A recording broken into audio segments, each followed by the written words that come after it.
একবারের জন্য হলে বলবেন, আল্লাহ এদেশের যে মানুষগুলো এত সুন্দর, এত সভ্য, এত ভদ্র, এত সত্য কথা বলে, এত সৎ এবং ন্যায়পরায়ণ, শুধু তাদের ঈমানটুকু নেই, হে আল্লাহ আপনি আমাকে ক্যাপাবল করে দেন, আমাকে সেই যোগ্যতা দেন, আমি যেন তাদের সবাইকে ঈমানের পথে আহ্বান করতে পারি।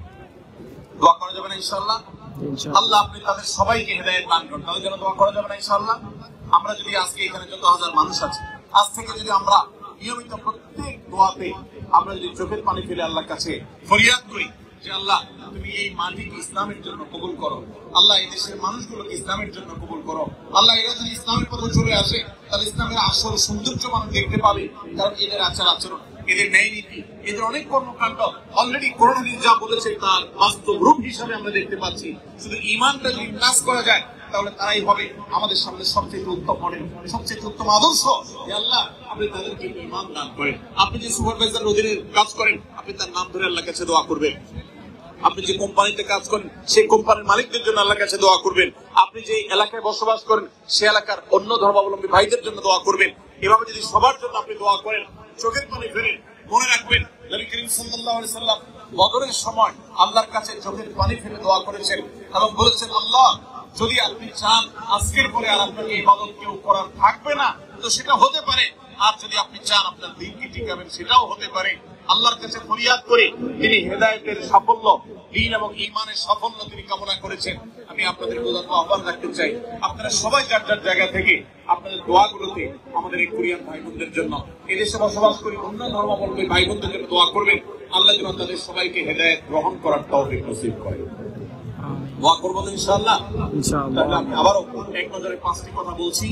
যারা এমন কোন দেশে বসবাস করছেন যেখানে অমুসলিমদের প্রাধান্য রয়েছে, যেখানে থেকে আপনার ঈমানকে টিকিয়ে রাখাকে আপনি চ্যালেঞ্জিং মনে করছেন, যেখানে প্রতিকূল পরিবেশ রয়েছে, যেখানে হালাল হারাম মেনটেন করা কঠিন, যেখানে পর্দা মেনটেন করা কঠিন, আমরা রিজিকের প্রয়োজনে সেখানে এসে পড়েছি, আমি তাদেরকে বলতে চাই প্রথমত আপনার এই আশার উদ্দেশ্যটাকে পরিবর্তন করেন।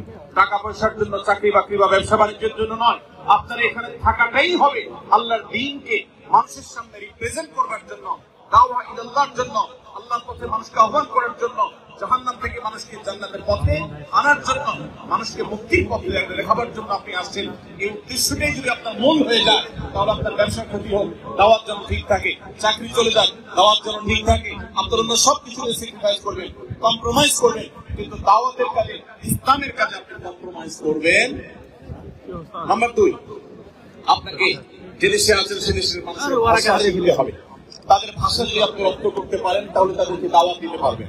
ভাষা শিখলে আপনার স্কিল ডেভেলপ হবে, আপনার চাকরি, আপনার ব্যবসা ভালোভাবে করতে পারবেন। কিন্তু উদ্দেশ্য সেটা হবে না। উদ্দেশ্য হবে যে আমি এই ভাষা শিখে তাদেরকে আল্লাহর কথা আমি ব্যাখ্যা করবো, কোরআনের কথা বলবো, সুন্নাহর কথা বলবো। ভাইরা আমার, আপনাদের হয়তো অনেকের কাছে জিনিসটা একটু অস্বাভাবিক মনে হচ্ছে যে মানুষগুলো এত উন্নত জ্ঞানে, বিজ্ঞানে, তথ্যে, প্রযুক্তিতে, অবকাঠামোতে, অন্য অনেক দিক থেকে তারা এগিয়ে আছে, তারা আমাদের ধর্মের জন্য তারা কি আদৌ লালায়িত? বিশ্বাস করুন, গোটা পৃথিবী যত উন্নত দেশ পাবেন, প্রত্যেকটা উন্নত দেশের মানুষেরা তাদের মধ্যে এক ধরনের শূন্যতা কাজ করছে। বিভিন্ন দেশে যাওয়ার সুযোগ আমার হয়েছে। আপনারা একটু ডানে বামে যদি খেয়াল করেন, গভীরভাবে দেখবেন যে সুখের মধ্যে থাকা মানুষগুলো, বাহ্যিকভাবে সুখের মধ্যে থাকা মানুষগুলো মানসিক একটা কষ্ট আছে, যন্ত্রণা আছে। এই জন্য আত্মহত্যার প্রবণতা আপনার গরিব দেশে যতটা হয় তার থেকে ধনী দেশে আত্মহত্যার ঘটনা বেশি ঘটে। কেন ঘটে জানেন? সবকিছু আছে, মানসিক প্রশান্তি জিনিসটা নেই। এই মানসিক প্রশান্তি আল্লাহর কসম, ঈমান ছাড়া, ইসলাম ছাড়া মানসিক প্রশান্তি আসার আর কোন পথ পৃথিবীতে খোলা নেই। আল্লাহর দ্বীন ছাড়া, ইসলাম ছাড়া শান্তি আসার কোন পথ খোলা নেই। অতএব আপনার নিজেকে আপনাকে হীনমন্যতাকে ছুঁড়ে ফেলে দিতে হবে। আপনার মধ্যে আত্মবিশ্বাস থাকতে হবে, আপনার মধ্যে দৃঢ়চেতা চিন্তা থাকতে হবে, এই চিন্তা চেতনা থাকতে হবে, আপনার আদর্শিক এই ঘনিষ্ঠতা থাকতে হবে যে আমি এই দ্বীনকে ধারণ করছি।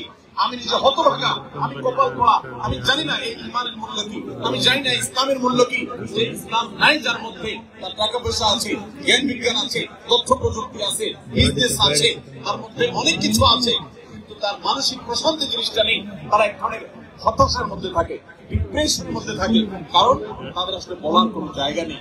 যে আল্লাহর প্রতি বিশ্বাস করে, আল্লাহ তাআলা বলেছেন যালিকা বিআন্নাল্লাহা মাওলাল্লাযীনা আমানু ওয়া আন্নাল কাফিরিনা লা মাওলা লাহুম। ঈমানদারদের অভিভাবক আছে, যত কষ্ট আছে সেই তাহাজ্জুদে উঠে আল্লাহর কাছে চোখের পানি ফেলে দোয়া করে বলে, পাঁচ ওয়াক্ত নামাজের পরে বলে, বিভিন্ন সময় দুই হাত তুলে বলে, মাবুদ আমি বিপদে আছি। তার একটা বলার জায়গা আছে, কিন্তু যারা আল্লাহর প্রতি বিশ্বাস নেই তাদের বলার কোনো জায়গা নেই। তাদের মানসিক কষ্ট নিয়ে তারা ডিপ্রেশন ভোগ করতে করতে তারা দুনিয়া থেকে চলে যায়। এই জন্য বলি, ইনমন্না থেকে দূরে সরেন। আপনার টাকা নেই, আপনার পয়সা নেই, আপনার বাহ্যিক আচার আচরণ হয়তো ভালো নাই, যে মুসলিম যতটুকু হওয়া দরকার ততটুকু হয়তো না, কিন্তু আপনার ঈমান আছে, যে ঈমান হয়তো তাদের নাই। অতএব তাদেরকে ঈমানটা আমাদের ডেলিভারি করতে হবে ইনশাআল্লাহ। এই জন্য ভাষা শিখতে হবে।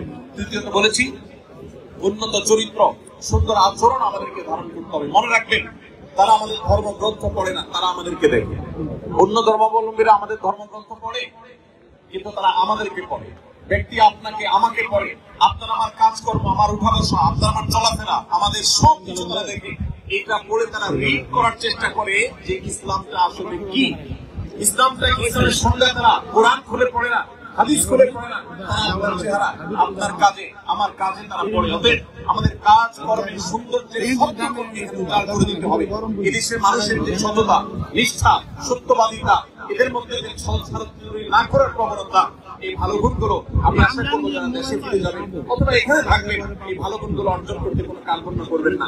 তাদেরকে আপনি ঈমান দিবেন, আর তাদের কাছ থেকে যে আখলাকটা অলরেডি কোরআন হাদিসে আপনাকে বলা হয়েছে সেটা আপনি ধারণ করার চেষ্টা করবেন ইনশাআল্লাহ। 4 নম্বর বলেছি, আপনার দাওয়াতের কাজের জন্য, ঈমানকে রক্ষা করবার জন্য প্রতিকূল পরিবেশে ভালো মানুষদের সঙ্গ, মসজিদ কেন্দ্রিক আপনি উঠা বসা করবেন। কখনো নামাজি আল্লাহওয়ালা মানুষের সঙ্গ আপনি হাতছাড়া করবেন না। সর্বশেষ আল্লাহর কাছে চোখের পানি ফেলবেন, দোয়া করবেন। আল্লাহ রাব্বুল আলামিন আপনাকে, আমাকে, আমাদের সবাই। আয়নাগরে যাদেরকে টর্চার করা হয়েছে এরা যুদ্ধবন্দী? এরা তো কারাবন্দী, তাও অন্যায় ভাবে। এনফোর্স ডিসঅ্যাপিয়ারেন্স ছিল, অন্যায় ভাবে তাদেরকে গুম করা হয়েছে। অন্যায় ভাবে বছরের পর বছর যাদেরকে এভাবে কষ্ট দেয়া হয়েছে, ফ্যামিলি থেকে দূরে রাখা হয়েছে, কিয়ামতের দিন তাদেরকে আল্লাহ জালেমের কাতারে দাঁড় করাবে। ইসলাম কারাবন্দীদের দূরের কথা, যুদ্ধবন্দীদের সাথে ভালো আচরণের কথা বলেছে। আল্লাহ বলেন, ওয়ায়ুতঈমুনা আত-তাআমা আলা হুব্বিহি মিসকিনান ওয়া ইয়াতীমান ওয়া আসীরা।